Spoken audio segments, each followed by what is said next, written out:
Mais ce combat n'est pas seulement celui des FRDC. C'est le combat de tout un peuple, le combat de notre identité congolaise, afin de léguer aux générations futures un pays prospère et en paix. À tous nos compatriotes, dans chaque province, chaque ville, chaque territoire et chaque village, ainsi que ceux de la diaspora, sans distinction d'appartenance ethnique ou politique, unissons nos efforts. Apportons un soutien indéfectible, moral et matériel à nos vaillants soldats. Mobilisons-nous comme un seul homme pour défendre notre souveraineté et sauvegarder notre intégrité territoriale. Je suis pleinement conscient des souffrances de nos compatriotes qui fuient les hostilités. Le gouvernement est instruit d'activer le plan d'urgence humanitaire pour venir en aide aux déplacés. À vous, habitants de Goma et des environs, je ressens profondément votre douleur qui est aussi la mienne. Résistez avec courage. Faites preuve de vigilance constante et gardez votre calme malgré l'adversité. Sachez que nous ne sommes pas restés inactifs. Des plans de contingence sont préparés pour assurer la protection de la population civile et prévenir toute escalade de la violence. Les dispositifs de sécurité ont été renforcés pour protéger les zones stratégiques et nous travaillons sans relâche pour garantir le fonctionnement des services essentiels. Je tiens à rendre un hommage solennel à tous ceux qui ont payé le prix ultime dans cette lutte pour notre dignité et notre souveraineté. Le Rwanda continue de violer ouvertement et sans scrupule les principes fondamentaux de la Charte des Nations Unies ainsi que les accords régionaux. Pire, ces agissements se déroulent dans une impunité totale et ce, avec un mépris manifeste des règles internationales et des valeurs que ces institutions sont censées défendre. Cette attitude arrogante, qui ne cherche même plus à masquer ses forfaits, est une provocation inacceptable à l'égard de notre souveraineté et de la stabilité régionale. La présence de milliers de soldats rwandais sur notre sol, leur soutien politique, logistique et militaire à leur pantin du M23, ainsi que leur implication dans l'exploitation illégale de nos ressources naturelles, nous conduisent tout droit à une escalade aux conséquences imprévisibles, mettant en danger toute la région des Grands Lacs. Votre silence et votre inaction face à la barbarie du régime de Kigali et aux atrocités perpétrées par ces supplétifs sur notre territoire constituent un affront non seulement à la République démocratique du Congo, mais également aux valeurs universelles de justice et de paix. Le peuple congolais prend acte de cette passivité qui frôle la complicité.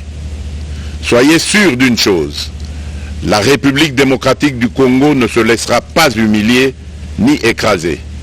Nous nous battrons et nous triompherons.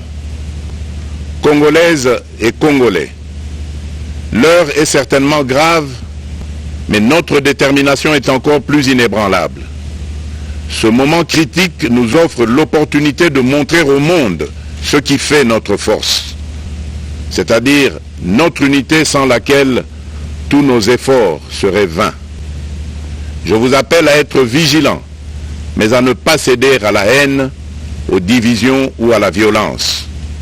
Je condamne avec la plus grande fermeté les actes de vandalisme et de pillage qui ont visé certaines missions diplomatiques accréditées en République démocratique du Congo, ainsi que des intérêts privés dans la ville de Kinshasa.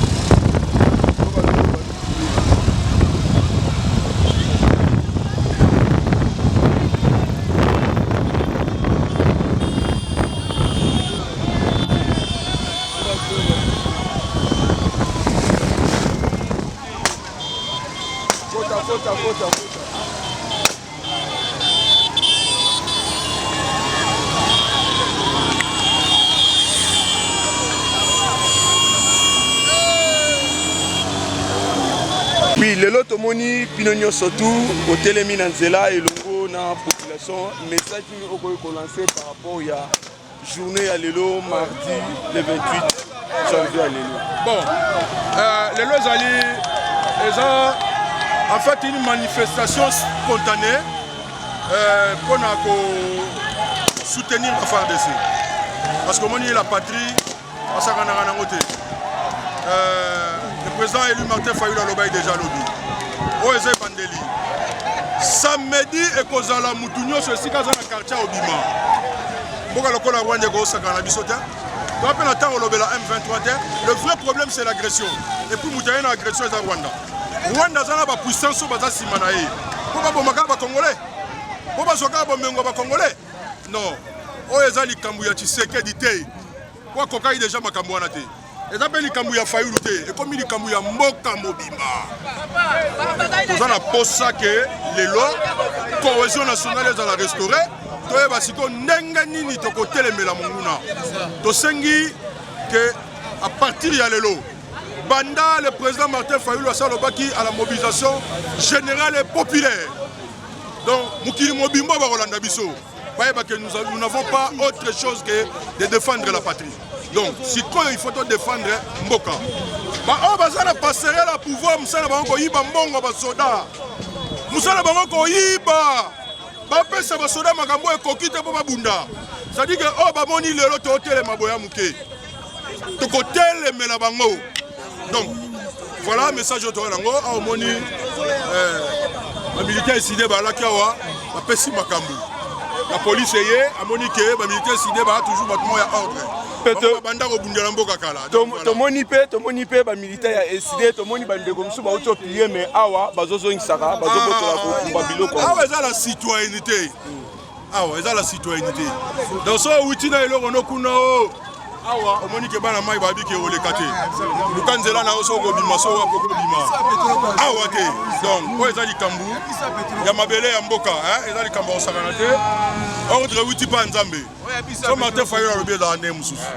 Donc voilà. Tolingi bongo te papa tolingi kimia na mboka. Linda lalo eza pamba te to olela badele. Na sepeli.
Tout ça pour la bolingo, tout le monde, la République démocratique Congo en particulier, ville province ya Kinshasa. Congolais, Congolaise, yo mutu ozalaka na idée ya développement ya RD Congo, magazine bonda ya ekolo baleki ya Yezu, apesi bino opportunité ya ko exposer ba vision na bino pona bolamu ya ekolo mobimba. Botala bino moko, tomesana koyamba batu na plateau na biso, po mutu na mutu atalisa vision na ye, yo mutu oza na ba ide ya malamu olingi mboka ekende liboso, magazine bonda ya ekolo afongoleli bino ba porte yaka o contribuer na développement ya mboka RD Congo. Oyo ayebi ke aza vrai leader, sala lokola baninga yaka na plateau na biso parce que eza seule adresse oyo eyambaka ba leader ya makasi pe ya solo solo. To abordaka basi genio solo kola politique, économique, socio-culturel, religion, pena basije mosusu oyo ezo contribuer na développement ya mboka na biso. Aki kopone la basinistre côté assez tellement terrain ngo ezalaki pe vaste ache bango wana parce bakabola ki bango musu bakendeki na ngambo ya prince côté ya Maram. Au lieu de se la télévision, brandir les documents, ils allaient condamner les Yabo moko. Yabo moko. Bosangani. Bosangani. Ngai na sepelaka mingi tana omona ba umbu na bateke. Baza ensemble. Ngala mu te na ape mutekete. Ndenge kaka bozali komona bango pe bazali balide oyo bandimi ko participer na développement ya ba quartier commune pour que mboka ekende liboso. Yango biso na magazine Bonda Ekolo to bengi ba leader ya solo pe to beteli bango kambonda. Tout est quand tu la commune na bino. Numéro na biso zali yangwana yaka benga biso to koyamba yo to za tatu solana bino. Deko ya Congo, botala awa. Bondi melangaike, toza la commune ya Lingwala précisément, naba avenue Kalembelembe na Kabinda.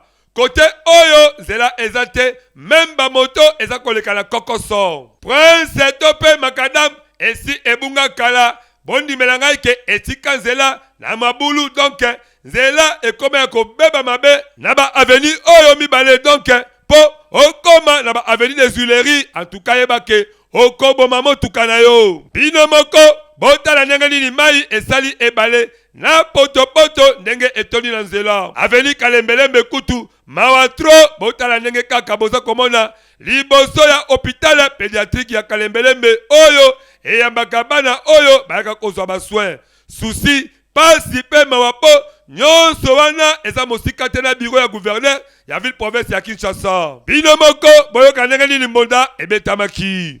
Mais vous voyez vous-même, non? Vous voyez, la route est impraticable. Et pendant qu'il y a un hôpital ici à côté où on peut amener nos enfants, et pour votre gouverne, la pédiatrie de Kalembelembe, c'est une des grandes pédiatries, pour ne pas dire la plus grande pédiatrie de la ville de Kinshasa. Mais quand déjà à côté, elle est dans ces conditions que vous voyez ici, qu'est-ce que nous pouvons encore dire? Si déjà la route est dans tel état, à plus forte raison, l'hôpital en soi, il sera dans quel état? Donc nous déplorons les conditions dans lesquelles nous vivons. Et surtout les conditions dans lesquelles se retrouve aujourd'hui cet hôpital. Na oyo etaliba embouteillage na avenue des Huileries et comme il sous makasi et bongo kotala ngomba ya bosoto oyo neti kaka mboka leta asi akufa na ekala ya boye peuple azanga maladie wana bokosi boye bake typhoïde na malaria eza vraiment à la portée ya population nyonso oyo bavandaka na bazinga ya kotoyo nyonso oyo tobetisi monapo ba autorité en tout cas boluka solution moko epesa malomango po peuple avanda na kimia esali sonia yango pe biso tobetisi kaka mbonda. Voulez-vous apprendre et devenir journaliste? Les centres de formation médias indépendants procèdent au recrutement des nouveaux candidats pour une nouvelle session. Que vous soyez diplômé d'État, homme de Dieu, docteur ou qui que vous soyez, les centres de formation médias indépendants met à votre disposition les filières ci-après. Les journalistes, la prise de vue, le montage vidéo. N'hésitez pas de nous rejoindre car ici, la formation se donne avec les professionnels des médias. Chez nous, c'est de l'expérience et du professionnalisme. Nous sommes les centres de formation médias indépendants. Pour tout contact, appelez-nous au plus 243 89 81 81 097 ou appelez-nous au plus 243 99 37 45 722. Je répète, appelez-nous au plus 243 89 81 81 097 ou au plus 243 99 37 45 722.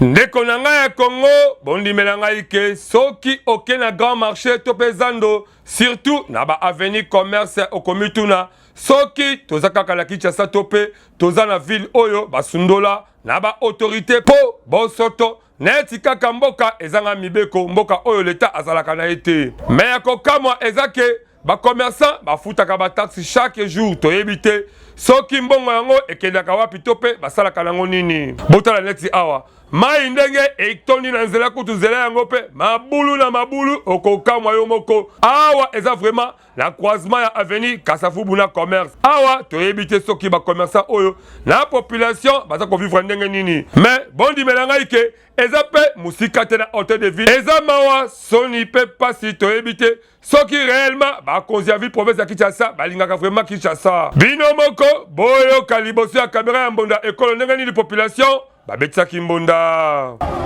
ville akini nde yango mais koloba kutwa kaka awa te kende liboso ya hôtel de ville omona liziba eza wana kolobaki bakomobokola te na bangando place wana liziba ka niveau eza ya molai me nzela eza te na place bato bakozwela transport mpenza eza nango te ville ya Kinshasa soni makasi un vrai gouverneur akokotika ville mobimba salite boye te ata la problème ya salite oyo eza na ville asilisela biso basalite abomisela biso banzela nakosengana na leta nanu mpo leta aza makambo nyonso numéro 1 eza hôtel de ville mpo mosala oyo eza hôtel de ville mosala na assainissement il faut travailler mosala oyo mpo ville toujours ezala propre awa tokobelela vraiment na gouvernement provincial kobanda na gouverneur vice na ye na baministre na bango en tout cas biloko ya boye eza kosala soni en plus bokendaka bapoto toyebi te image nini botekaka mpo na Kinshasa bondimelanga ike misala na bino elumbi solo ya kopola vraiment par rapport na oyo toza komona ala kata ville province ya Kinshasa mingi na zando to pe na grand marché en tout cas eza kosengela bobongola mitema na bino po ata Satan le diable asi abaye bino soki pe moi ezali bodémissionne po misala na bino bakinoa balembi pe baboyi na motema moko yango biso tobetisi kaka mbunda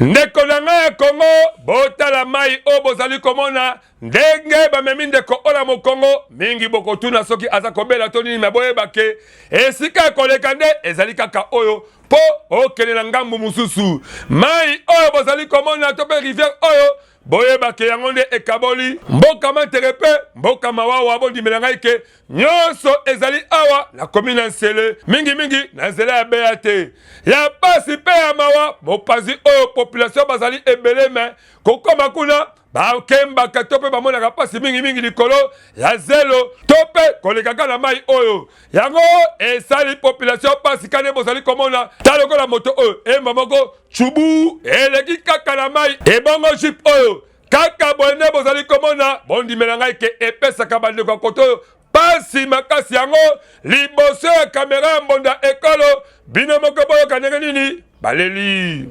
nzela eza nde pena te tosouffrir bato batosouffrir tobaposa keno chef de l'état peut-être bakosunga biso association mpe nzela ndenge deja esi ebandi nango bapusa ata mwa moke koto nde koza malamu posa kaka ya transport awa transport eza biso pasi po moto mpe zoni yokama nzela mabulu siko transport esengeli ezala bobongiseli biso nzela bakundi bamabulu ata mabanga baye kobuwakela biso batieli biso pont bakamio mpo ebana kokota liboso eza na biso eza nzela mai awa na mai oyo ezosenga pena bosalela biso pont mwa mai moko lisusu eza liboso bosalela biso bapont esali pasi mpe mawa awa population baza kosenga kaka na mokonzi ya mboka atuka pardon ndenge kaka ozali kosala prince kitoko na nzela ya beya te tala mpe kote oyo osala bango bapont ya kitoko oyo kopermettre ke population ya kote oyo bavivre mpe paisiblement ndenge partout bazali kovivre bondimela ngai ke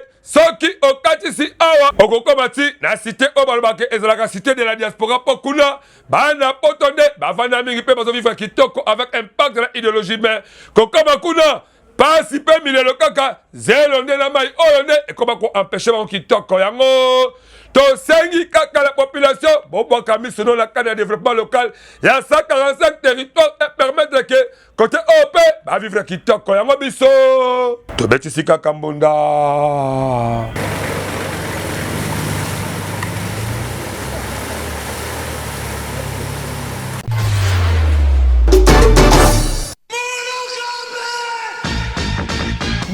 Congo Kinshasa bana Congo Brazzaville yo mutu olingaka ba activité na yo eyebana na mokili mobimba mbonda ekolo agence epesi bino opportunité ya kosalela bino ba reportage ya kafu ezala activité politique socio-culturelle économique religion sport conférence awa na mbonda ekolo agence ezosalema avec professionnalisme pe eza na prix moko très abordable esuki wana te endeko na ngai keba na ba reporter ya muyibi oyo bayaka kozwa ba image pe elekaka nango na télévision te kasi awa na mbonda ekolo agence nyonso ya filmage modération, réalisation, photoshooting, ezosalema avec un partenaire idéologie parce que awa tokanga masolo. Pena o etali image yebake okozwa yango pe ata na format ya YouTube. Olingi oyeba bisika tozali benga biso na plus 243 89 81 81 097 na bandeli lisusu na plus 243 89 81 81 097 na mbonda ekolo agence nyonso ya reportage ezosalema kitoko avec professionnalisme eyokani yo. Est-ce que toyebaka na organisme ya corps humain ezalaka composé d'environ 60% ya mai? Na français baloba l'eau c'est la vie. Mingi mingi tomitunaka mai eza na importance nini? Toyeba ete mai eza nécessaire pona komela lokola pe pona kolamba biloko kobongisa misala ya ndaku pona hygiène pe lisusu pona ba soin pona bato oyo baza kobela tango tozomela mai to eliminaka une grande partie ya ba déchets na kati ya organisme na biso mai oyo to bengi na lopoto o eza kosunga pona fabrication na makila oyo eza ko apporter oxygène na ba organisme ezo permettre pe fabrication ya urine oyo to bengi masuba ezo permettre transpiration oyo to bengaka mutoki oyo eza ko permettre ko nettoyer nzoto na biso na ba impureté na yango esengi na être humain à consommer na mokolo aux environs 2,5 litres d'eau toyeba ete mai eza ko apporter ba nutriments essentiels pour na bon fonctionnement ya corps humain ezo réguler température eza ko favoriser élimination ya ba déchets pe toxines na nzoto awa tokoti na saison de pluie na ba moi oyo ezobima awa na ville province ya Kinshasa toyeba nini oyo esengeli na biso tomela biso awa tobetisi kaka mbonda. Travaillez, prenez de la peine. Lokola yemoko nzambe aloba na elanga ya Eden, vous mangerez de tout ce qui est vert. Légumes ezali très important na santé ya tout être humain parce que ezali na ba vitamine ebele. Awa tozali na komini ya Kimbanseke bilanga monene oyo bozali komona ezali pona kosunga population. Kasi ba matériel ya utilisation ya malonga ezali te. Selon basali bilanga oyo pasi kaka pona bazosalela nyonso na maboko. Wana pona koluka population ba bénéficier pe kosunga mabota na bango. Est-ce que tokolia kaka biloko oyo ezouta na mboka ya bapaya? Congo ezali na mabele moko riche to exploiter yango na ndenge esengeli. Ba mama to pe basali bilanga baleli na bakonzi to pe na ministre ya agriculture ayeba na kosunga bango na ba matériel ya misala. Bapau, machette Kongo tope bisaleli misusu po nyonso wana ezali kaka na intérêt ya bato nyonso. Mwana ya Congo, en tout cas bon dimelangai keso kei na changu la komina Kimbaseke mikolo oyo ba miibi ba tomoki mabepe la police en tout cas avec beaucoup de professionnalisme ba kani kosilisa bango botala lokola awa. Na société ya bimi oyo ezali sur avenue Indépendance la route Mokali na commune ya Kimbaseke ba tia maboko na moyibi oyo en tout cas kobuka bandaku koiba kobotola ko violer nyonso ezaka vraiment ba domaine na yema tout oyo akoyi na filiale la police bino moko boyoka ndenge nini mbonda ebetamaki. Bandeko oyo eza fayi oyo tuna eza bana oyo baza kobebisa mabele secteur na biso kobotola koterroriser population. Lobi babenga biso na 4h du matin akoti na ndako moko bake kobuka yango bazwi babiloko na bango ba TV. À part ça eza bano bazobotola ba téléphone bazosala bazobebisa population. Nde lobi tokite sur le terrain totie bango maboko oyo eza fayi oyo ezali tuna donc bano bazobebisa mabele na biso na Kimateke 3 na mabele oyo ya commandant major Visa. Ah oui, tokopsenga kaka na la police en tout cas bon continuer kosala musala kitoko avec impact na idéologie po population ya mwana mboka Félix Antoine Tshisekedi Tshilombo ba vivre na kimia yango pe biso tobetisika kambonda. Ndeko na nga ya Congo likambo ya insécurité na commune ya Masina mingi quartier de Boyebake ekomi kozwa solution à partir ya musala kitoko oyo le commandant Patrick Jipiarando bakisela l'homme de la Pendenge bana ya Masina bakomi kobenga ye bondimela ngai ke awuti lisusu kosala musala kitoko ya kokanga bakuluna oyo tope babandi oyo babesala konyoko la population surtout mingi na point chaud ya Kingunda oyo eza la commune ya Masina quartier 2 botala bana oyo mibale ndenge babebisa banzoto na bango na batatuage moko kutu babengaka na kombo ya lipapu po asala baboloko ndenge na ndenge me tu oyo azwami lisusu oyo mususu suka na moyibi en tout cas yebake ata obombi telefone wapi ye akodécouvrir yango pe akoyiba yango bino moko boyoka ndenge nini mbonda ebetamaki so na pesa bino merci parce la musaki toko bozo ede biso tant tobengaka bino bokitaka mbangu pour kotala individu bazonyokola peuple congolais. D'abord nous allons remercier inspecteur provincial ville de Kinshasa moi na mboka le général Blaise Kilimbalimba force de frappe mais on remercier commandant district na biso colonel Mbusa na courage na morale pour azopesa commandant ya siati na biso la Lwangu mal à l'aise apesa nga metindo tango atenga na souciati na Kingunda lobi na pesi yo souciati na yo ka kimie koti na exécuter ordre ya mokonzi na ngai musaki toko yango police azosala 24 sur 24 tozolanda bano ozo mono premier bandio l'individu bazonyokola Kingunda pesa bango ke 10 parents no nenga yawa place na bango ezate donc bango musana na bango ezali kobotola bapada kobotola population biloko nde totie bango maboko population pe na ngambo na ye basepela musala kitoko oyo basangi kaka bana oyo bazala transférer la justice pe bakende angenga po en tout cas balembisi population la police a ça malamu pour sécurité les cas à Kogoto la Kokata mais le quoi la police est comme quand même moi qui me côté surtout place là ko quand va moto Kogoto la Kokata donc Isaac donc bien mais depuis la police est comme ça musaba osala qui m'a vraiment côté de ces pays boy maman va tu pour la bopanyo ko la ka ba teza mabe maman va tu bater à bana bango bati kosama biposo mwa sema bele eta kangi donc l'état fa ça msana awa tokosenga kaka la population boyeba ko collaborer kitoko na la police po na ko dénoncer bana oyo de manière que le commandant Patrick Jipiarando asala musala kitoko po atia kimia kaka ndenge bobengi l'homme de la paix yango pe biso tobetisika kambonda.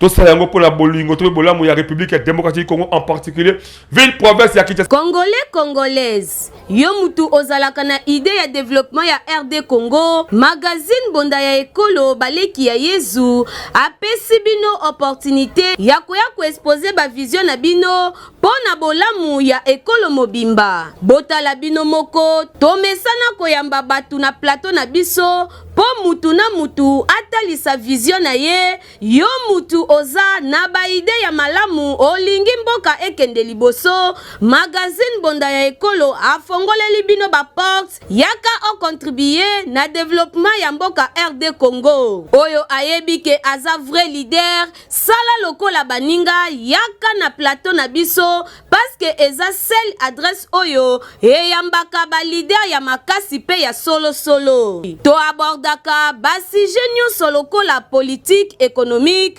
socio-culturel, religion pe na basije mosusu oyo ezo contribuer na développement ya mboka na biso. Aki koponela basinistre côté ya te tellement terrain yango ezalaki pe vaste atie bango wana parce bakabolaki bango musu bakendeki na ngambo ya prince côté ya Maram.